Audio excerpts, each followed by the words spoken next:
What is going on, folks? Today we got a lot of stuff going on. So I'm not a tuner. I'm not teaching nobody how to tune. I'm not giving recommendations on what you should do when you're tuning, but I'm tuning this truck, right? I've tuned several vehicles. This is, I don't know, maybe a dozen or so, but I'm not a tuner. So that's that. It is bright as, oh my goodness. That probably didn't help much, but like I said, don't do as I say, nor as I do. Why am I making this video of me tuning? Which I guess this isn't really a dedicated video for me tuning. It's just me showing you. Because we're about to go work on the AT4, get that closer to hopefully determining it's not blowed up. But I'm showing you this tuning part because if any of you out there are interested in tuning, this is like a lot of people just fear. I need some sunglasses real bad. Real bad. All right, stand by. There we go. Pretty much don't want for you to be scared to, and now, like I said, don't do as I say. Don't do as I say, nor as I do. A lot of people are like, yo, I'm scared, I'm gonna blow something. I'm like, yo, I'm scared of this show. You might be right, but I personally haven't feared tuning or feared making adjustments in the tune in any vehicles. I've never blown up a vehicle doing it. I think the only time you really need to be worried when you have like a high horsepower car. You know, you're dealing with power adders, boost. Oh, hold on. It's a little warm now, y'all. It's a little warm now, y'all. Y'all about to watch me cook live. You don't want to see that. The main thing is just like, if you want to give it a try, I say go for it. Once again, disclaimer, do not do as I say and do not do as I do. But 2 cents out there in the air, I say go for it if you want to learn, because it's cool. I mean, it's a headache. I mean, it's a lot of learning. It's a lot of doing. A lot of people kind of look at a tuner like, oh, he's behind a computer for 30 minutes and now he wants $1,000, right? It takes a lot. Like, you have to know what you're doing. And in the realm of it taking a lot, you have to do it a lot to get good at it. You have to do it a lot. You have to have the book's knowledge of it. You have to know what's going on with the components. You have to know what each thing does. You have your map sensor, your mat sensor, your TPS sensors, your mass airflow sensors, your crank sensors, like, you got all these sensors that are doing things, and most people don't even know of these sensors, let alone what they do and how it reads. Your knock sensors, your O2 sensors, your wideband sensors, narrowband O2. But all these things I name is things that you have to learn when you want to learn how to tune. Do I know everyone perfectly by the book? No, I don't. But I have a general knowledge of each and every one of them. I've touched each and every sensor on a LS engine, at least. Yeah, I'm a LS guy. It is what it is. Yeah, that's just where I'm at with it. I don't knock K-swaps. I don't knock rotaries. I don't knock Coyotes. I mean, I like them all, really. I own mostly LS's and a K-series and a BMW. But still, besides the fact, LS stuff. You got to know about what the engine do and the components. And then it makes tuning a bit easier because you're aware of what you're looking at. So right now, I'm about to load a map. I'm going to show you how I'm going to load this map. I know I was just doing a whole lot of talking just now. We're about to load a tune onto this SS because I've been doing some VE tuning. Once again, got to know what that is, right? VE, virtual efficiency, volume efficiency. With the HP tuners on this Gen 3 engine, it's called virtual volume efficiency. So I'm about to do some VE tuning. I'm loading a map, and the biggest thing on VE tuning, that the trouble that I've been running into, I'm not a tuner, so I run into issues, is getting the command. If you know what command air-fuel ratio is, for mine I use lambda. So air-fuel ratio lambda. I might do some tuning videos here, because I guess I can teach a little bit, but don't do as I say, nor as I do. My command air-fuel ratio has been moving with the power enrichment. If you know what power enrichment is, cool. There's no point in me. I've done talk so much. Like, if I put this in for another video, like, folks gonna be pissed. They're gonna be like, yo, like, you working on the AT4 and you talking about all this tuning. I want to see this tuning. So, yeah, this is just a tuning video at this point. My command air-fuel ratio has been, like, moving. I don't want for that. I want it to be at stoich because I'm doing like idle, light throttle, part throttle stuff, which should be at stoich. You know what I'm saying? So it's really been an issue of taking it all the way out of closed loops where power enrichment isn't doing anything. Nothing's trying to adjust itself. And I got it in, like, it's in open loop. but my target air fuel has been moving, so I've been just kind of like steadily just disable this and power enrichment, disable that and power enrichment, disable this, but like it's just been all over the place. So hopefully this last tune I finally got it to where the command air fuel ratio is 14.7 to 1. If we're talking air fuel ratios, I'm a Lambda guy because I do a lot of, you know, 85 different pump gas, race gas, whatever. So I like Lambda, and it's easy to understand. It's simple. It's like metric. You know what I mean? Like if you work on something metric, like you don't. That's a whole nother debate. So I have HP tuners up here. If you want to load a tune in HP tuners and you've never done it, there's this little button here. I'm gonna hit that. Right, calibration, transmission tune. I don't want it to mess with the transmission tune. All I want is the engine. Boom, she's going. So this is the part of installing a tune onto your car. So I'm gonna let this do what it does. Then we're gonna start it up. Check the command air fuel ratio. Let me pull up the scanner real quick while this is doing that. So right here you have your equivalence command ratio. This right here should be commanding 1, right, storage. And then I have my wideband right here. The wideband, if you've seen my previous video, I finally got a wideband on the SS. There it is, kind of floating up there, doing this thing. I don't have a body yet, but.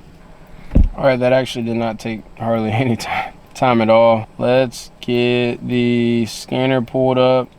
I like to switch off just by habit, switch off my ignition, switch it back on. Kind of give it a little extra secondary reset here. Oh, my bad. Y'all want to see me. I mean, y'all want to see the scanner, not me. So I hit this button here, I connect it to the vehicle, it's connected. Then we're going to start scanning. We're going to get a nice little startup here. Starts up nicely, and yes, my last adjustment did make a difference. So we're commanding 1, it's reading 1.5, 1.49. That's running super lean. So yeah, that's no good. It needs a little more fuel right now. So I have a table that I made, my EQ error table. So I have this EQ error table. So you can see all that red. That's it running rich, or excuse me, lean. Because as we have here, you know, see, here we are again.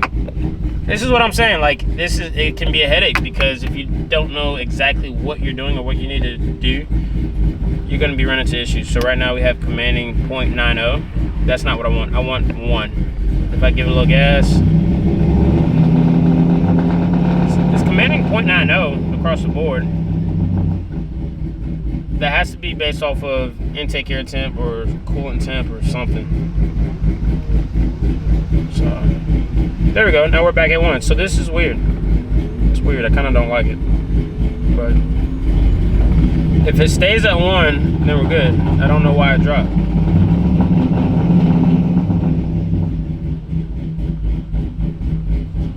Well, if I drive it now with it at 1, I can make these adjustments to my V table and it will get it closer to where it needs to be. So, time to get it done, folks. I'm gonna drive around and get some of these built up all throughout this table here.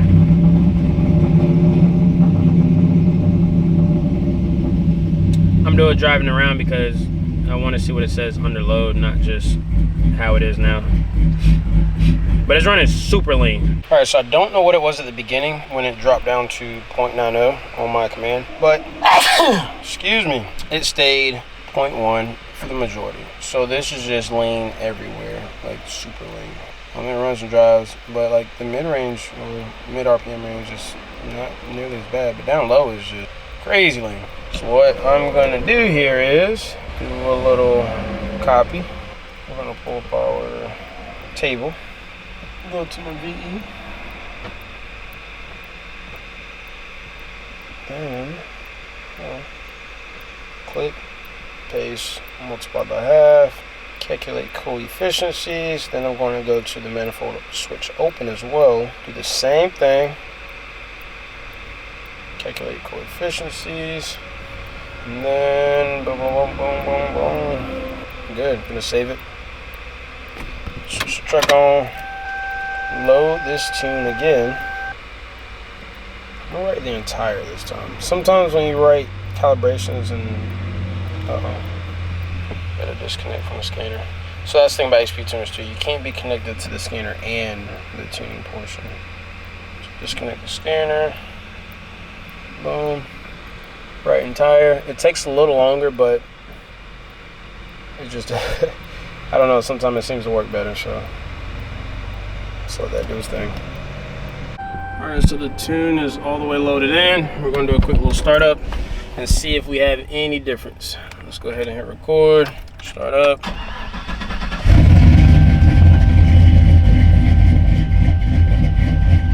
Yeah, it's closer. I think, yeah, so it was at 1.5 and it's at 1.3, 1.28 now, so we multiplied it by half, so it's doing something.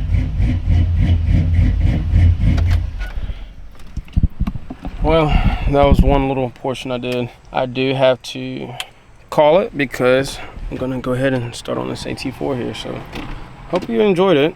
We're gonna continue to tune it and continue to completely tune this truck to where we're ripping it, doing wide open pulls. If I can make it do a burnout, then we're gonna be doing some burnouts, but yeah, it's gonna be fun. So if you wanna learn with me, stick around, because I don't know, if you wanna learn with me, stick around and I'll make some more videos of me learning to tune, right? Like I said, don't do as I say and don't do as I do, because I'm not a tuner.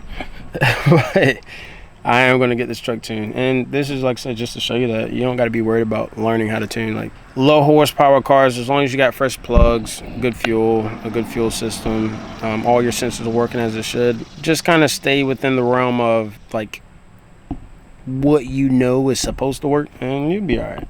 And don't try to overdo it, you know what I mean? Don't be trying to, I'm not trying to make 1,000 horsepower with it. Like, that's where I feel like people get to blowing up stuff. They like try to lean out stuff too much, try to add way too much time in it, just because they're chasing power versus having an engine run correctly. So there's a difference. Don't try to chase power, just have it run correctly, run properly, learn what things do, learn how a vehicle feels when it's running lean or rich, or you know, the air is off or the timing's off or whatever it may be, right? So hope you enjoyed the video. I'm gonna see you next one. Peace.